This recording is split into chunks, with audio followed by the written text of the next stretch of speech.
piensen que la inteligencia artificial va a solucionar los problemas de servicio de su empresa. ¿Cuántas conferencias has dado de servicio? Más de 1.500. 1.500. El servicio es una forma de vida.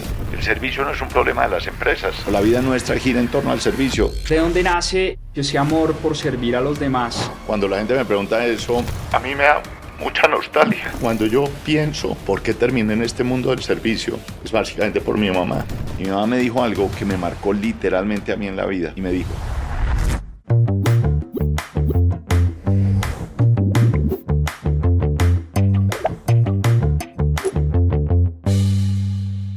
Antes de seguir con nuestra entrevista, quiero contarte que este podcast es traído a ti por Global 66. Global 66 es una plataforma global que te permite tener una cuenta en 3 monedas distintas, en dólares, en euros y en libras esterlinas.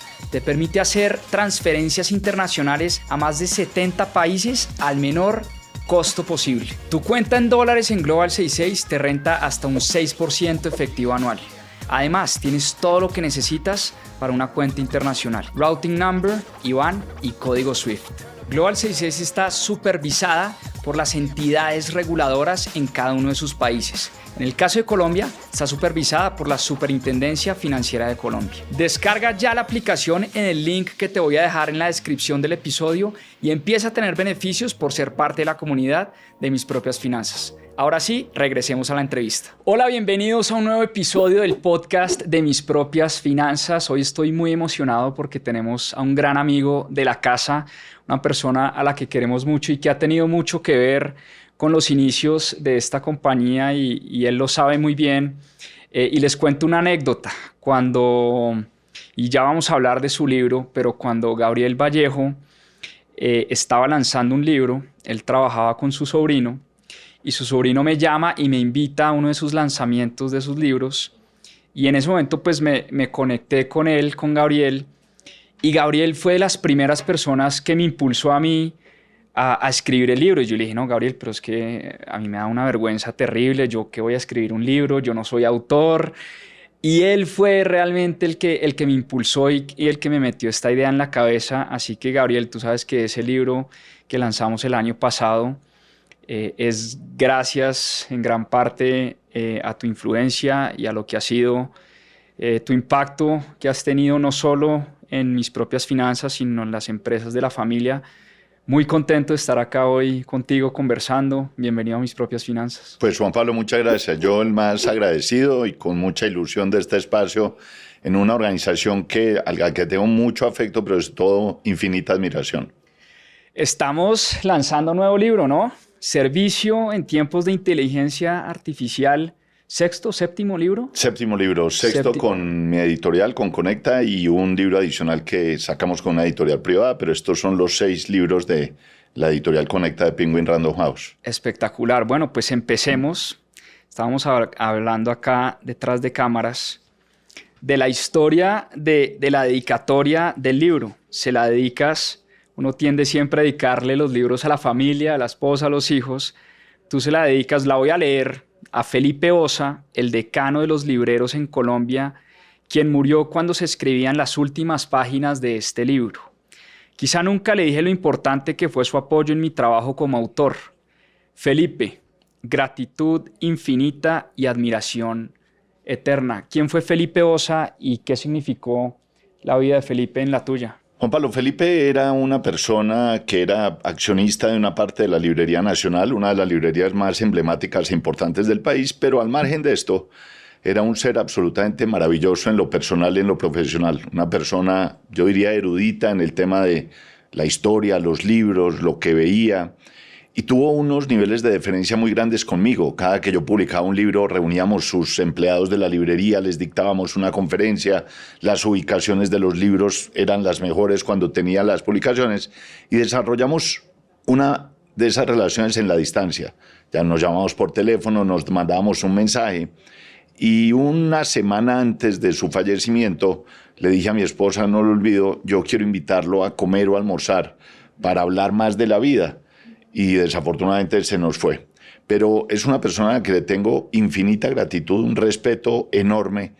Y el mensaje, una vez más, en la vida es muy simple y es: La vida es hoy, lo que no hacemos hoy puede que mañana sea tarde, y la dedicatoria obedece a esa gratitud y a esa admiración por ese ser humano maravilloso que a todos los que tuvimos el privilegio de conocerlo nos enseñó y nos permitió acompañarlo en un camino de la vida. Que además para ti los libros en tu vida pues han sido, no solo te han permitido llegarle a mucha gente con tu mensaje, sino tú eres un gran lector, tú eres de esas personas que lee 1 o 2 libros a la semana, estás leyendo todos los días, y me imagino que eso también, por ahí esa influencia de Felipe como librero, como gran lector, como amante pues de la cultura y del conocimiento, eso también debió haber tenido una gran influencia, ¿no? Una vez me lo encontré en Unicentro en la Nacional, estaba en su escritorio y me invitó a hablar, a tomarnos un café. Y le pregunté, le digo, ¿usted por qué ama tanto los libros? Y me dijo 2 cosas que me marcaron mucho. Me dijo, cuando usted ama la lectura, usted nunca se siente solo. Y cuando usted ama un libro, usted aprende a entender que su mejor amigo de la vida es aprender a leer y tener ese libro como amigo. Y esa para mí fue una enseñanza, un mensaje muy grande. Cómo cargamos siempre un libro en la mano para no distraernos, no perder tiempo y aprovechar esos minutos de aeropuerto, de hotel.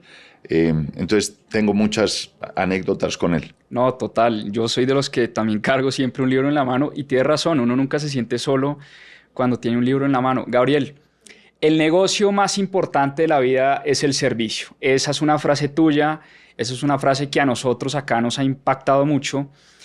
Quiero saber de dónde nace esa pasión por el servicio, ese amor por servir a los demás. Y quiero que nos cuentes y nos compartas una historia muy bonita, que es la historia de tu madre en Pollos Cocorico. Tú tuviste un padre muy rico, rico de verdad, pero lo perdieron todo. ¿Cómo fue esa historia? Juan Pablo, yo creo que cuando la gente me pregunta eso, pues a mí me da mucha nostalgia. Porque cuando yo pienso por qué terminé en este mundo del servicio, es básicamente por mi mamá. Cuando mi papá se murió, yo tenía 2 años. Nosotros éramos 6 hijos, yo soy el menor. Y mi papá era un hombre muy rico, posiblemente el más rico de Manizales.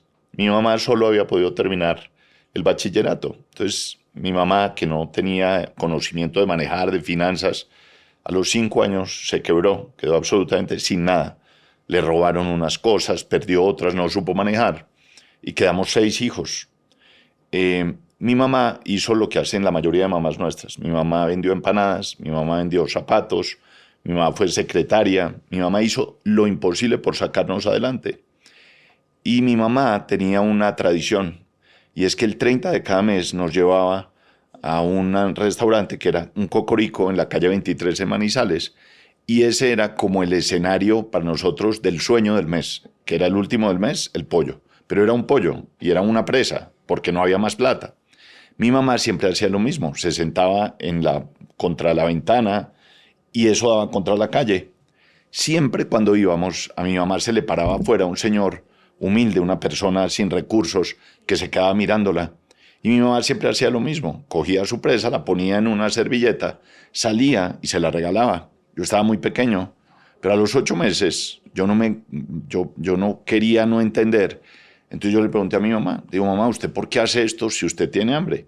Y mi mamá me dijo algo que me marcó literalmente a mí en la vida, y es la dedicatoria de mi anterior libro, Las 2 caras del servicio, y me dijo, hijo, nunca se te olvide que para recibir primero hay que dar.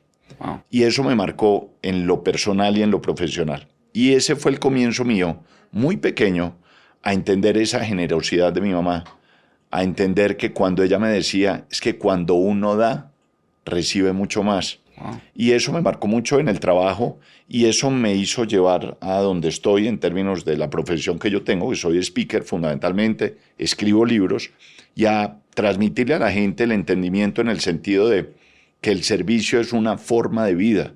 El servicio no es un problema de las empresas. Claro que las empresas tienen problemas, pero la vida nuestra gira en torno al servicio.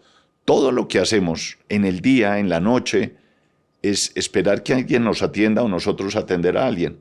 Cuando uno logra interiorizar qué significa servir en la vida, la perspectiva frente a la vida cambia de manera dramática. Increíble esa historia y cada vez que la oigo siempre me emociono porque, porque tu mamá tiene toda la razón. El secreto de la vida está en dar y esa alegría que se siente cuando uno da algo, creo que todos hemos sentido de alguna manera lo que se siente dar y lo que se siente servir a los demás.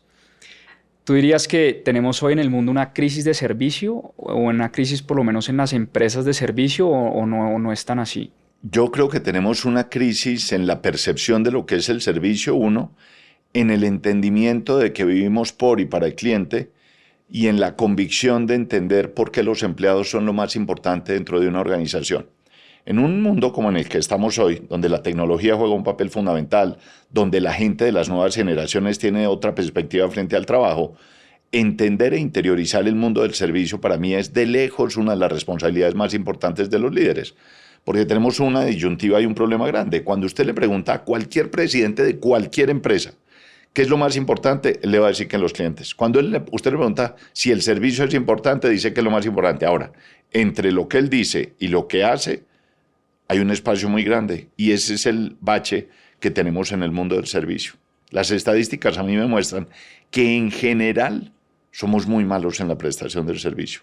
¿Qué nos hace malos prestando un servicio? ¿O por qué somos muy malos?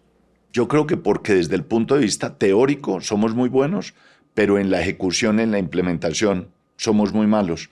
Yo creo que las empresas y los empresarios, muchos, están más preocupados en tener más clientes que en retenerlos y fidelizarlos, en facturar más y no en generar más lealtad, que es de lo que se trata el mundo del servicio. Al final, el servicio no, la prioridad no es vender más ni conseguir más clientes, es retener y fidelizar mejor.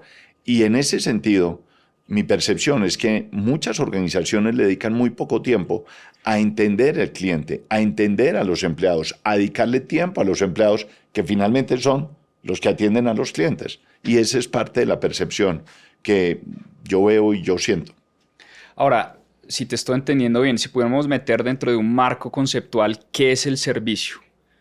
Eso, ¿qué equipara? O sea, si te pusieran a definir qué es un buen servicio, ¿cuáles son como las 3 o 4 cosas o lo que tú siempre dices? Mire, un buen servicio, una compañía es esto, esto y esto. Yo creo que es satisfacer necesidades y expectativas en la medida en que uno logre satisfacer esas expectativas. Un buen servicio es aquel en el cual yo genero empatía con el cliente, que no es ponerse los zapatos del cliente, es ponerse los zapatos del cliente y caminar como si usted fuera el cliente. Un buen servicio es aquel en el cual cuando yo termino de atender al cliente, el cliente sonríe y me dice: gracias, yo quiero volver a este restaurante. Gracias, yo quiero volver a volar por esta aerolínea. Gracias, yo lo voy a recomendar a usted cada que pueda. Un buen servicio es cuando llamo al call center, me atienden en el tiempo oportuno, me dan la información adecuada y antes de colgar yo le digo a la persona: le agradezco mucho porque usted solucionó la dificultad que yo tenía. Nosotros nos quedamos en la entrega sin el feedback, sin entender si quedó bien o no, y creemos que con eso ya está resuelto el problema o la situación que tiene el cliente. Ahora, tú hablas mucho de las experiencias memorables que hacen gran parte de un buen servicio. Si nos puedes compartir alguna historia, y tienes muchas en tus libros, incluso en el libro de las 2 caras del servicio, hay muchas historias de experiencias muy memorables. Me acuerdo una de los baños de las estaciones de servicio, las gasolineras, como lo llamamos en Colombia. ¿O cuál es una historia así que te haya marcado de experiencias muy memorables de buen servicio? Lo que es muy importante, Juan Pablo, es entender e interiorizar qué significa una experiencia de servicio y más una experiencia memorable. En general, las empresas, los empresarios o las personas creen que las experiencias se construyen en las oficinas y las experiencias memorables del servicio salen del fondo del alma de los empleados. Dicho de otra forma, las experiencias memorables son relacionales, no transaccionales, no son de procesos, son de personas. Pero posiblemente la experiencia que a mí más me ha marcado fue una experiencia en Milán. Yo corro maratones, yo corro una maratón al año y en el año 2019 fui a correr la maratón de Milán. Cuando yo llamo a hacer la reserva, me contesta la persona del call center y antes de colgar me dice: señor Vallejo, ¿usted a qué viene a Milán? Digo: voy a correr la maratón de Milán. Pasa un año, llego al hotel y hago el check-in. Acto seguido, el Botones me lleva a la habitación y cuando entro a la habitación me entrega 50 tarjetas personalizadas con mi nombre, la dirección del hotel, el número de la habitación y el teléfono. Yo le digo, ¿y esto qué es? Y me dice, es que para nosotros en el hotel es muy importante que si usted se va a reunir con gente en Milán, la gente sepa usted dónde va a estar. El sábado anterior a la carrera, es decir, el domingo que se corre la maratón, usted el sábado anterior está muy azarado, usted lleva un año entrenando y en el caso mío son 4 horas corriendo. No duerme. Entonces usted tiene que estar muy concentrado en la carrera y en la alimentación. Yo como bananos en el desayuno, pero usted se tiene que levantar a las 5 de la mañana. Estaba en el restaurante del hotel y llamo al mesero y le digo, necesito 3 bananos. Pasan 15 minutos y no vuelve. Lo llamo y le digo, ¿qué de mis bananos? Y me dice, sus bananos están en su habitación. Cuando llego a la habitación hay 3 bananos en una bandeja con una nota de puño y letra del mesero que decía mucha suerte en su maratón de mañana. Me volteo. ¿El mesero? El mesero. Y encima de la almohada de mi cama hay una gorra nueva con una nota de puño y letra del gerente general del hotel que decía toda nuestra energía para su maratón de mañana. Pues me voy sí. a la maratón y cuando vuelvo me está esperando la recepcionista en la puerta del hotel con 2 meseros, 2 camareras y 2 botones y se paran literalmente a aplaudirme. Yo no sabía en ese momento si salí corriendo de la pena o ponerme a llorar de la emoción, pero donde literalmente me quebré fue acá. Subo a la habitación después de la maratón y me encuentro un cartón, imagínate un cartón de este tamaño, con mi nombre y abajo el tiempo oficial, hora por hora de mi maratón, firmado en el fondo blanco. Que había sido hace 20 minutos. 20 minutos, firmado por el 100% de los empleados del hotel. Esa es una experiencia memorable. Esa experiencia cuesta 0, pero esa experiencia sale del fondo del alma de los empleados. Claro. El gerente del hotel no sale a buscar a todo el mundo a decirle, llegó Vallejo, súbale 3 bananos, llévele la gorra. Las experiencias memorables de servicio salen del fondo del alma de los empleados. La razón de por qué el talento es la esencia en todo, pero es la base en el servicio, es por esto. Las empresas gastan enormes cantidades de dinero diseñando el proceso, haciendo el Journey Map, el Employee Map. Todo eso es importante, pero si cuando el cliente llega a su empresa, el vigilante, la niña de la recepción, no levanta la cara, no saluda, no sonríe y no se despide, no hay proceso en el mundo que le funcione. Ahora, hablemos de eso, porque claramente en este hotel, como tú decías, no es el gerente del hotel que obliga al Botones, que obliga al mesero y está pendiente y respirándoles en la nuca todo el tiempo. Para que se den estas experiencias memorables, aquí estaba escribiendo, tienen que salir del fondo del alma de los empleados. Ahí tiene que haber una cultura muy fuerte en ese hotel para que eso se dé. ¿Cómo se genera una cultura donde desde el Botones, la recepcionista, hasta el gerente del hotel vivan y sientan esa experiencia y esa pasión por el servicio? Pero llevemos esto a la vida real. Pongámonos en el hotel y pongamos que tú eres la persona del call center. El tipo del call center del 99% de los hoteles toma la reserva, la sube a la aplicación y se fue. Ya tenemos 3 o 5 días vendidos. Este señor del call center lo que hace es mandarle a su jefe un mensaje que dice, el señor Vallejo llega en un año tal fecha, viene a correr una maratón y se va a quedar 3 días. Su jefe, en vez de ir al comité de los lunes de 8 a 12 a decir, ya vendimos una habitación 4 días, lo que le dice a todo el comité es, en un año, el 9 de mayo, viene un señor desde Colombia que se llama Gabriel Vallejo y viene a correr una maratón que es el domingo. ¿Y ahí qué pasa? El señor de alimentos y bebidas anota, la señora de la camarera anota, el señor de el check-in anota. Es decir, la prioridad de la gente no es vender los 3 días que yo voy a estar. La prioridad de la gente es cómo me generan una experiencia los 3 días que voy a estar. Utilizan el mismo tiempo, pero el contenido de la información es diferente. Y la percepción individual es cómo logro yo generarle a este tipo una sonrisa en lo que yo hago. El mesero, el gerente, la recepcionista, los botones. No es magia oculta. No hay que hacer un máster en Harvard para uno entender que la información la tenemos. Pero la diferencia es esa. El señor del call center en el hotel tradicional manda y dice, tenemos 3 días, ya llenamos 3 días el hotel. El señor de este hotel dice, viene un señor a correr una maratón, tenemos que generar experiencias memorables. El tiempo es el mismo, vale lo mismo, la diferencia es el impacto que causa la gente en el cliente.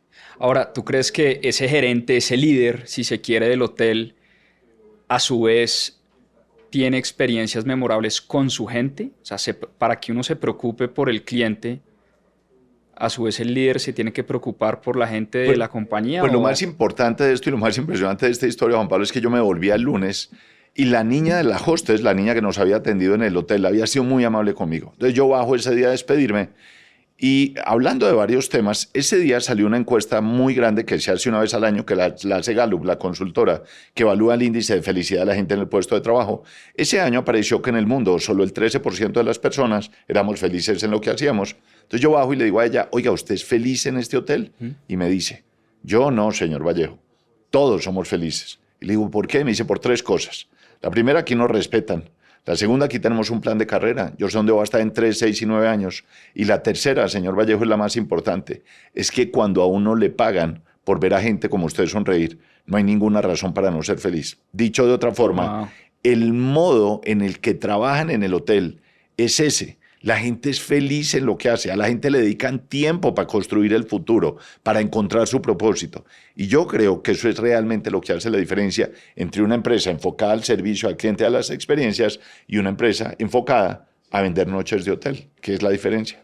Pues eso nos lleva a hablar del primer capítulo de tu libro, Gabriel, donde tú dices que pues el sector de la hotelería está viviendo un momento muy complejo por muchas razones. 1, pandemia. Empecemos por ahí. 2, competencia desleal muchas veces, claro. Airbnb, y todo el mundo subarrendando sus cuartos sin tener los permisos, y lo que sí tiene que tener un hotel que paga unos impuestos adicionales y un montón de cosas. 3, pues la información hace que la gente cada vez se vuelva más exigente. Tú hablabas de los famosos reviews, ¿no? Las reseñas, claro, que hace la gente, que son súper ácidas y agudas, y hoy en día es una de las cosas más difíciles de manejar. Hablemos de eso, cómo toda una industria hotelera de servicio en tiempos de inteligencia artificial puede llegar a competir o a generar esas experiencias memorables, pues para mantenerse en el mercado, básicamente. A mí me parece que hay una cosa importante en esto, Juan Pablo, y que lo planteo en el libro, es el tema de la inteligencia artificial, que hoy la vemos como si hubiera nacido en el 2024. No es así. Este es un tema del que se viene hablando y trabajando hace muchos, más de 15 años. Pero yo creo que hay un escenario que empujó mucho el tema tecnológico, que fue la pandemia. Es decir, acordémonos cómo era la vida antes de la pandemia, cómo después de la pandemia, en términos, por ejemplo, de lo que tuvieron que hacer los hoteles y los restaurantes. Los restaurantes tuvieron que ir, por ejemplo, a los domicilios, cartas virtuales, etc. Y eso hizo de suyo que hábitos como el del teletrabajo terminaran imponiéndose. Y eso llevó a que el tema de la tecnología se desarrollara de una manera fundamental. En el tema específico de los hoteles pasaron varias cosas. Piense por un segundo cuánta gente ya no viaja de un día para otro a una reunión a otra ciudad, Medellín, Cali, Barranquilla, porque el jefe lo que le dice es, oiga, duramos 2 años haciendo virtual porque tiene que ir al almuerzo a Medellín o a Cali o a Barranquilla. Entonces eso genera un nuevo reto para el hotel y es cómo logro yo captar ese público o reemplazarlo por otro. 1, 2. La forma como hoy hacemos las reservas en los hoteles. Hace 6, 7 años, llamar a la centralita, esperar la reserva. Hoy usted tiene 8 portales, busca, compite en precio y se mete. 3, ¿cómo logramos que no se pierda la interacción humana en términos de la automatización, los robots? Hoy en día, en Japón, en Estados Unidos, ya tenemos hoteles que son atendidos 100% por robots.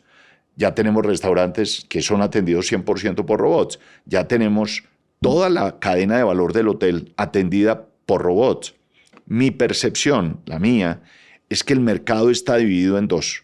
Los nativos digitales, gente muy joven, gente de la edad tuya aproximadamente o más joven, y el resto donde estamos nosotros. También gente joven, pero no tan joven, que seguimos amando y adorando el botones, saludar al botones, poder llamar al mesero, decirle al mesero la carne no quedó en el punto que era, quiero la sal, quedó un poco sin azúcar, etc. Entonces, yo no creo que el dilema, Juan Pablo, que me parece que es uno de los retos hoy, sea si la inteligencia artificial y la tecnología va a sustituir o no el talento. El gran reto y la gran oportunidad que tenemos es cómo generamos las competencias necesarias para que la tecnología sea un habilitador en las experiencias memorables y no un sustituto de las mismas. Porque al final del camino, lo que sí es muy importante entender, en mi opinión, es que por más desarrollo tecnológico que tengamos, jamás la interacción humana va a ser sustituida completamente. Entonces, a mí no se me olvida una entrevista que le hicieron al expresidente Obama y le dijeron, ¿cuál es el hotel favorito suyo del mundo? Y contesta, me puede fallar el nombre, pero era algo así como un Holiday Inn Express. Y entonces la persona que la entrevista le dice, ¿y por qué? Y dice, porque el botón para prender y apagar la luz es el mismo que yo usaba en mi casa cuando era pequeño. Y el mensaje es muy simple. Cuando llego a un hotel, yo que viajo 5 días a la semana, y todo está sistematizado y me demoro 15 minutos para encontrar cómo bajo la luz, cómo la subo, el mundo tiene que entender desde el punto de vista del relacionamiento qué tipo de cliente soy yo. Y yo creo que esa es la realidad del mercado.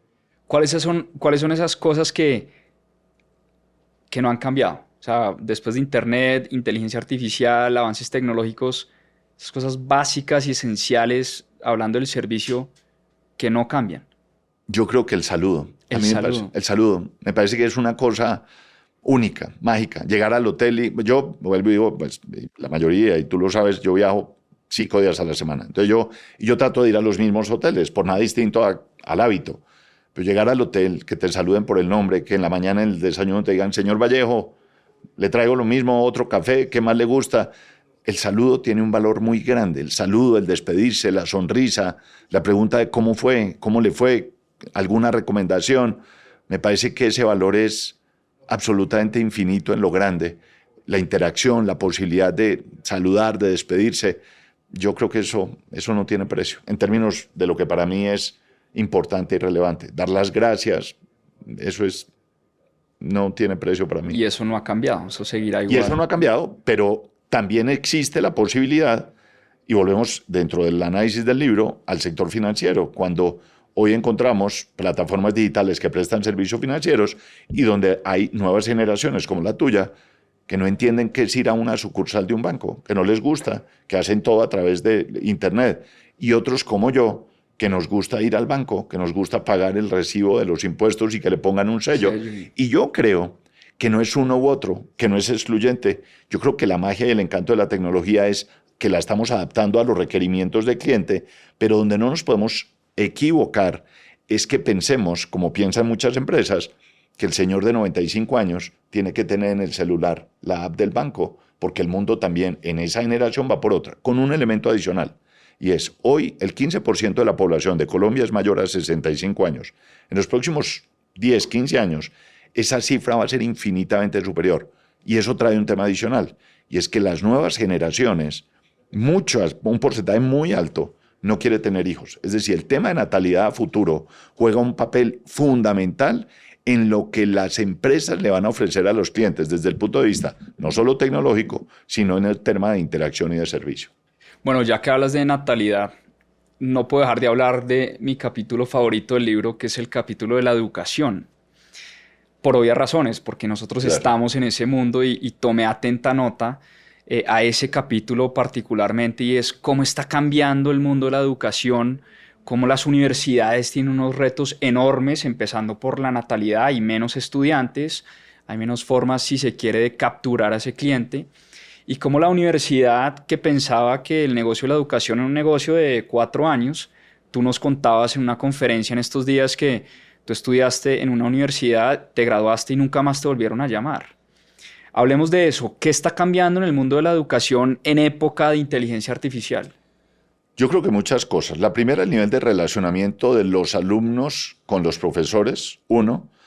2, la percepción en términos de lo que es la universidad, de por qué voy a la universidad, de por qué es importante ir a la universidad.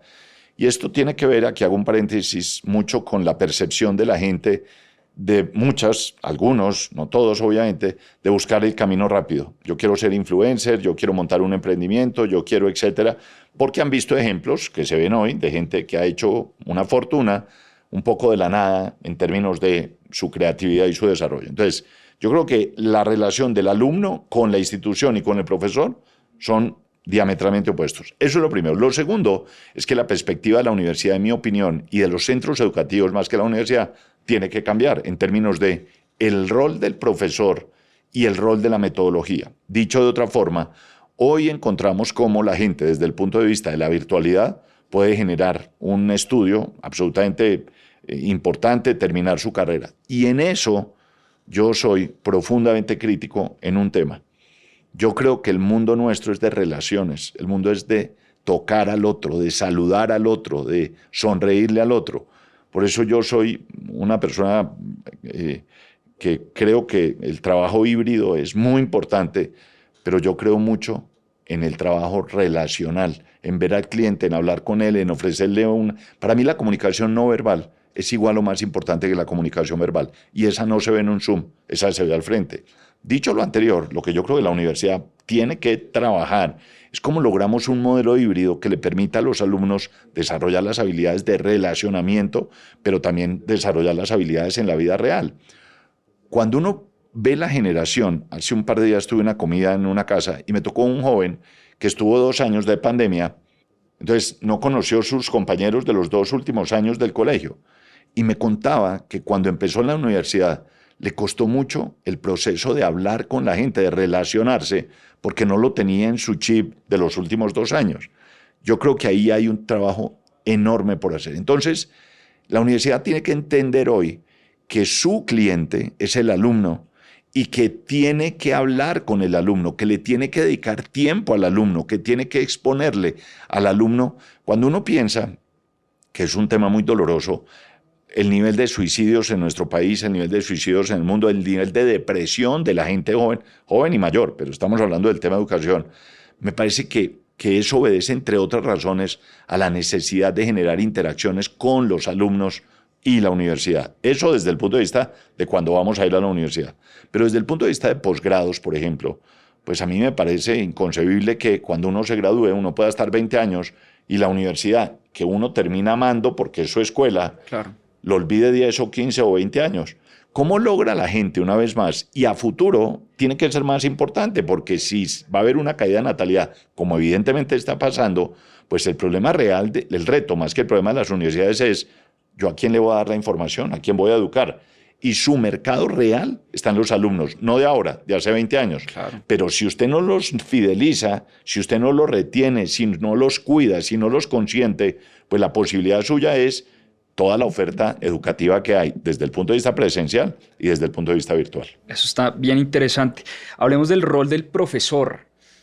Y tú cuentas una historia muy bonita, una profesora que en la universidad, una profesora de, si mal no recuerdo, de comunicación y periodismo, que de un día a otro se empezó a dar cuenta que sus estudiantes se convirtieron en expertos críticos del cine. Y dijo, ¿qué pasó acá? ¿No? Pues rápidamente se dio cuenta que todos estaban usando ChatGPT, ¿no? Para sus tareas, y ella, en vez de prohibir el uso de ChatGPT, lo usa a su favor y convierte esa experiencia de la clase en algo mágico. Cuéntanos esa historia. La profesora Mantilla es una crack, es una profesora de la decana de la Universidad Externado de Colombia, y evidentemente ese ejemplo muestra mucho la realidad de lo que estamos viviendo hoy. Ella pone a analizar a los alumnos una película muy puntual y queda descrestada con lo que le entregan. Y dice, esto aquí no me suena. Y cuando empieza a hablar con los alumnos, uno de ellos le dice, profe, yo bajé esto de ChatGPT. Mi percepción es la siguiente. Yo no creo que el problema sea ChatGPT o no. Yo creo que la inteligencia artificial, ChatGPT, nos da enormes beneficios a la humanidad, a la sociedad, a las empresas, ahorro de costos, mayor información, mucho más segmentación y mucho más foco en lo que hacemos. Dicho eso, enormes ventajas, pero tiene enormes, profundas dificultades también en términos de los riesgos. Es decir, esto mal usado es mala información, información inadecuada, videos negativos, problemas de seguridad en países, en empresas, etc. Entonces, lo que yo creo que necesitamos hacer es tener un equilibrio entre no es todo uno ni todo lo otro. Piense en una entrevista a un medio impreso por el libro, el periodista me decía, pero deme un ejemplo concreto. Le digo, es muy simple.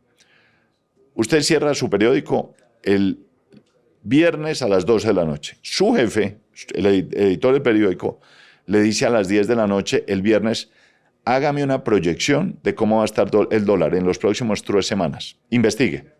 Entonces yo le digo, usted tiene 2 opciones. Usted empieza a levantar el teléfono, a llamar a sus fuentes, a escribirle, o usted se mete a ChatGPT y le dice, proyección dólar próximas 3 semanas. No está bien o está mal, pero eso sí tiene un riesgo. Y es que el proceso de creatividad, de investigación, de desarrollo mental nuestro, pues se ve cercano a cero, porque la información la tiene ahí. Entonces, mi percepción es que lo que tenemos que hacer con la tecnología es usarla de manera adecuada, que sea un respaldo, un apoyo y una ayuda, pero los temas de innovación y creatividad no los podemos excluir por el camino rápido y fácil de tener la información a la mano. ¿Y cuál es el rol del profesor ahí si la información ya está a la mano en 2 segundos? Yo creo que uno tiene que ser muy transparente diciéndole a los alumnos esto, es decir, yo sé que ustedes pueden hacer eso, yo sé que esto está en ChatGPT, pero el problema no es si sacan una buena nota conmigo o no. El reto es usted cómo genera creatividad en usted sin perder la esencia de lo que es la materia que estamos desarrollando. Porque lo que no puede pasar es que el profesor se convierta en un auditor de si usaron o no ChatGPT. Sí. Porque entonces perdemos la esencia de lo que es un profesor. Es ese guía, es ese líder, es esa persona que acompaña. Entonces, en el caso de la profesora Mantilla, lo que ella les dice es, esto sirve, esto funciona, pero esto es una parte del proceso, no es el resultado del mismo. Gabriel, hablemos del propósito, porque es un tema a veces trillado, es un tema a veces que confunde y es un tema que da ansiedad, porque entonces ahora nos dicen su tarea más importante en la vida es encontrar su propósito. Entonces uno se levanta todos los días y uno dice, pues pucha, no he encontrado mi propósito, ¿qué voy a hacer? Pero tú hablas mucho de eso, incluso gran parte de esa famosa ecuación del servicio, y también si ahora no la puedes explicar, lo que potencializa el servicio al final es el propósito. Háblanos del propósito, cómo lo encontraste, si nos puedes dar estrategias concretas para que nosotros encontremos el propósito. A mí me parece que la responsabilidad, repito, mi visión más importante de la vida con uno para uno es encontrar el propósito. Ahora, el propósito no es algo que uno se levanta el sábado y le dice a la señora, de 8 a 10 voy a encontrar mi propósito. El propósito es un camino de la vida. El propósito se encuentra todos los días de la vida, se construye todos los días de la vida. Esa fórmula viene de un tipo que yo admiro mucho, que es Víctor Cooper, si yo ajusté varias cosas, que es la fórmula dorada del servicio, que es, si yo le pregunto a la gente, usted cómo hace su servicio, usted cuánto vale en servicio en lo que hace, la fórmula es su conocimiento más su habilidad. O sea, C más H. C más H. C más H. En eso uno suma, pero ahí estamos todos. Donde uno multiplica es en la actitud. El mundo del servicio es el mundo de la actitud, punto. Hay gente que tiene actitud y perfil de servicio y gente sin actitud y perfil de servicio. No hay más. Pero lo más importante de la fórmula es la P, a la potencia, que es la P del propósito. El propósito no es como la gente piensa ganarnos una quincena. Ese no es el propósito de la vida. Todos trabajamos por una quincena, pero afuera hay 1000 quincenas que uno se puede ganar siendo feliz en lo que hace. Cuando uno piensa en el propósito de la gente, para esto ilustrarlo muy simple, si yo le pregunto a muchos amigos míos, ¿usted a qué le está apuntando? ¿Cuál es su propósito de vida? La mayoría me dicen, jubilarme. Yo le digo, ¿y por qué se quiere jubilar? No sé, pero me quiero jubilar. Y parte del tema está en que a mucha de nuestra generación nunca nadie nos dijo que la vida podía tener un propósito distinto a este. Vaya al colegio, vaya a la universidad, entre a una empresa, cuide su trabajo y jubílese. Y jubílese, que es como el camino de la vida. Y un poco lo que vamos encontrando es que la vida va mucho más allá. Entonces, el propósito es algo que uno construye todos los días, porque al final del camino, el responsable de ese propósito es uno con uno para uno. Y yo me demoré, en el caso porque me preguntas, 40 años para encontrar este propósito, que es cómo yo logro a través de las conferencias, de los libros, inspirar a la gente para que ese trabajo la gente lo haga más feliz. No es una cosa motivacional, no, es inspirar a la gente, es decirle a la gente, busque este otro camino. Es muy impresionante, Juan Pablo, porque mi experiencia en todas las conferencias que yo dicto todas las semanas de mi vida alrededor del mundo, el 95% de la gente a la que yo le pregunto no tiene claro el propósito de vida. Y cuando yo le pregunto a la gente que está en el auditorio cuánta gente se quiere independizar, el 95% de la gente levanta la mano. Yo no creo que el mundo independiente sea mejor que el corporativo. El mundo corporativo tiene una cosa que es mágica, que es cada quincena ir al cajero y sacar la plata. Pero ese no es el punto. Yo creo que una de las pocas cosas que a uno no le puede pasar en la vida es llegar a los 90 años diciendo lo único que dependía de mí no lo hice por miedo. Porque el 70% de la gente en el mundo no se independiza por miedo. Y si uno todos los días entra a la empresa y al cruzar la recepción se dice a sí mismo, esto no me hace feliz, hay algo en el camino de su vida que va mal, que va por donde no es. ¿Te pasó alguna vez en algún trabajo? Me pasó en el proceso más importante de mi vida, en mi carrera. Yo estudié Derecho, yo soy de Manizales, y estudié Derecho por una razón. Porque mi hermana mayor me dijo, usted debería estudiar Derecho. Y yo, ¿y por qué Derecho? Me dice, a mí me parece que usted habla bien, usted tal. Y me empacó en un bus, literal, bolivariano, un viernes, me mandó a la universidad y yo llegué al externado. Y entré a estudiar Derecho. Mi mamá, como ya lo dije, y mis hermanas hicieron un esfuerzo enorme porque yo pudiera vivir en Bogotá. Pero el segundo año, mi mamá me dijo, no llego, no lo logro, se tiene que ganar la beca. Entonces yo me gané 2 años seguidos la beca para poder pagar la matrícula de la universidad. Pero en segundo año yo tuve el privilegio de poder trabajar con el rector de mi universidad, con el doctor Inestrosa. Y cuando empecé a trabajar yo dije, a mí no me gusta esta carrera, yo no quiero ser abogado. Pero no es como pasa ahora, que el alumno, el hijo le dice al papá en sexto semestre, papá, no me encuentro en esta carrera, me voy a salir o me voy un año a mochilear. No, no. En la época mía, usted entró, termina usted o termina. Y nunca se me olvida que el día de mi grado, que mi mamá vino de Manizales con mis hermanos, yo muy emocionado me paré, le llevé el título y le dije, mamá, yo no tengo cómo pagarle el esfuerzo que usted hizo, pero yo quiero que usted sepa que yo jamás voy a ejercer la profesión de abogado. Y ese tema... ¿No la mataste de un infarto? No, porque al final tranquila? Yo le dije, yo voy a buscar lo que a mí me hace feliz, que eran los temas gerenciales, lo de management. Y ahí fue cuando empecé a estudiar todo lo que me tocó estudiar, o me ha tocado estudiar, pues yo sigo estudiando, para poder hacer lo que yo hago, que son temas de management, de administración, de gerencia, de liderazgo. Entonces, a mí me parece que el problema no es no tener el propósito de vida claro.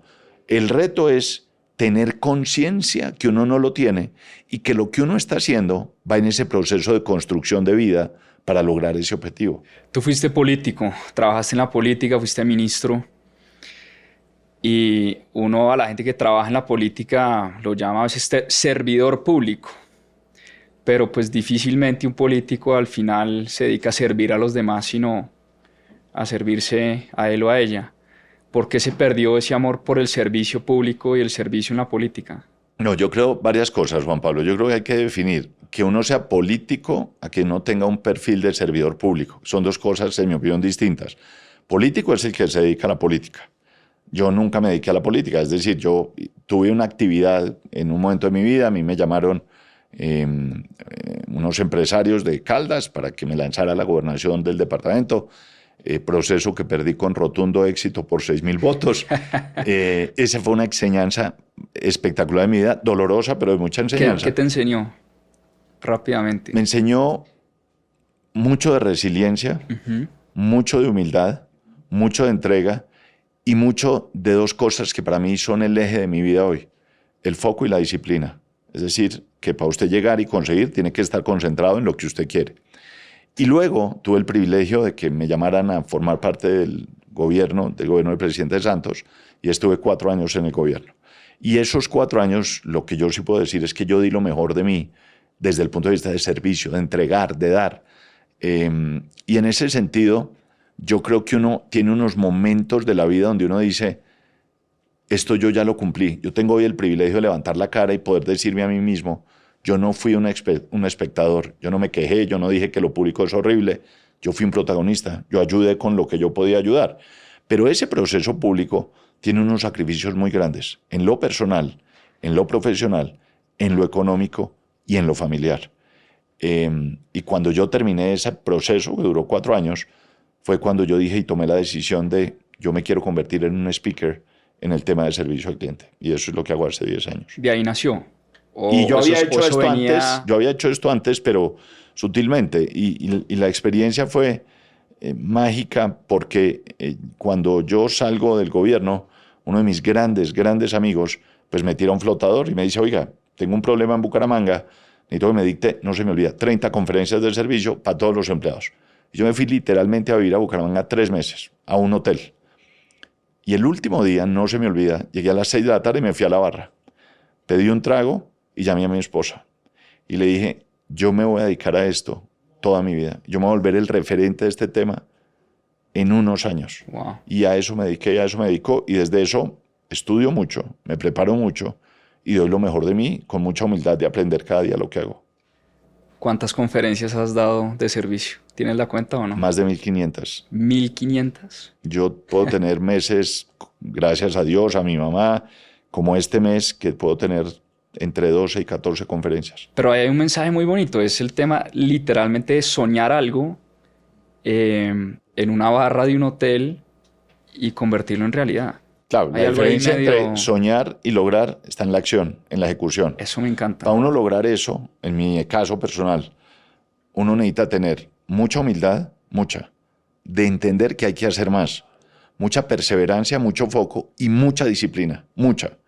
¿Disciplina en qué? En estudiar todos los años. Yo desde que empecé en esto tengo un coach, una coach, que es una mujer maravillosa.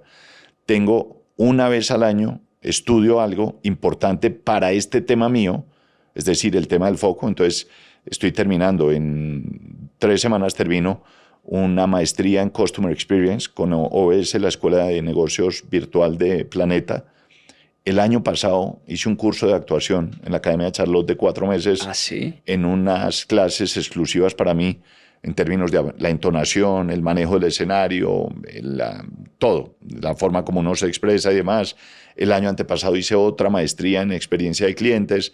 Y es un tema, porque claro, la vida mía pasa entre un avión, un hotel y un aeropuerto. Y en ese sentido, uno dicta la conferencia, pasas 8 horas solo y uno ahí tiene 2 opciones. O sentarse a ver Netflix, que es un camino, o sentarse a leer y a estudiar, que es el que normalmente yo hago. Con eso no quiero decir ni que no veo Netflix, yo hago todo, pero el foco es ese. Es decir, la única forma de poder hacer 1.500 conferencias, estar parado con la seguridad de que uno puede estar parado, es tener la certeza que uno se ha preparado lo suficiente para poder transmitir un mensaje distinto. Bueno, tú que eres un gran lector, te voy a recomendar un libro. Y hablando de inteligencia artificial, se llama La singularidad está cada vez más cerca. Y este libro a mí sí me voló la cabeza y lo tengo que releer porque realmente es un poquito perturbador. Porque habla de qué es la singularidad, es cuando los seres humanos y la inteligencia artificial sean una sola cosa. Piensa por un momento, Gabriel, que estamos no muy lejos. El tipo dice, estamos a 2035, o sea, estamos a 10 años de que puedan pasar cosas como que a Gabriel Vallejo en una impresora, literal, lo impriman, que esa persona, porque al final es un robot, tenga tus mismas expresiones faciales, tu misma voz, salude como Gabriel Vallejo, sonría como Gabriel Vallejo, tenga la entonación y la voz de Gabriel Vallejo, dé las conferencias igualitas como las da Gabriel Vallejo, y en ese momento, Gabriel Vallejo, tú como persona, qué sé yo, ¿cuál es la relevancia de Gabriel Vallejo como persona si ya está este robot llamado Gabriel Vallejo 2 que camina como Gabriel, se viste como Gabriel, saluda como Gabriel, tiene la expresión de la cara, de los ojos, mueve las manos en la conferencia como Gabriel, incluso habla, una parte que también es impactante del libro es, este Gabriel 2 tiene que cumplir la ley, se puede ir a la cárcel, si comete algún delito, ¿qué va a pasar? O sea, un montón de dilemas éticos, morales, legales. Y yo no sé si eso nos debería emocionar, nos debería asustar. Hablemos un poquito de eso. A mí se oye maravilloso, me parece que es claro que lo voy a leer, pero yo te hago una reflexión, Juan Pablo, y es esta. A mí me parece que es con el lanzamiento del libro hubo varios titulares en algunos medios, pero hubo uno que me encantó, de un diario económico, que decía: no piensen que la inteligencia artificial va a solucionar los problemas de servicio de su empresa. Y el mensaje es muy claro. No puede pretender una organización, la que sea, que si 15 años me han maltratado en servicio, piense que el robot del ChatGPT o la inteligencia artificial va a mejorar la percepción del servicio frente al cliente, porque este no es un problema de tecnología, sino de cultura. Es decir, ¿cómo logro yo interiorizar que el mundo va por otra? Eso que tú acabas de mencionar. Eso es lo primero. Pero lo segundo, que me parece que es un tema importante de tener en cuenta, es cuando nosotros pensamos en esto, yo siempre le doy a la gente el mismo ejemplo. Todo esto está así. ¿Esto va a llegar? Sí. ¿Se va a demorar? No sé. Sí, pero unos años, etc. Pero es muy importante pararnos en la realidad nuestra. Cuando uno piensa, por ejemplo, en los carros autónomos y las tractomulas autónomas, yo traigo esas tractomulas a Colombia. Piense por un segundo, hoy, tractomula Bogotá-Cartagena autónoma. Eso existe hoy, hay carros autónomos. Con esto no quiero decir ni que no vamos a llegar ni que no vamos a estar, pero primero lunes que martes. Solucionemos unos cuantos problemas que tenemos hoy en términos reales nuestros y vamos construyendo en ese camino. Pero sin lugar a dudas, lo que tú planteas, sobre todo el tema ético, una de las razones por las cuales la Unión Europea está reglamentando de una manera tan estricta la utilización de la inteligencia artificial es por esto, el tema ético, el tema legal, el tema del abuso de poder, etc. Yo creo que eso es muy relevante, pero una vez más, yo creo que primero lunes que martes vamos escalando en el camino y el proceso a ver hasta dónde llegamos. Recomendadísimo el libro, porque de verdad, claro, obviamente no es que el tipo tenga la absoluta razón, pero claro que lo pone a uno a pensar, bueno, entonces, ¿cuál es mi rol? ¿Y dónde vamos a llegar? ¿Y dónde vamos a llegar? Y cuando exista un U-Bot, o sea, un Juan Pablo Zuluaga, pero robot, que hable igual, que las conferencias igual, que haga el mismo podcast, entonces yo, pues, mando a mi robot y que haga todo y cuál es mi relevancia. Entonces... Sí, pero piensa en esto. Piensa en el mundo mío de speaker. Bueno, el tuyo de speaker.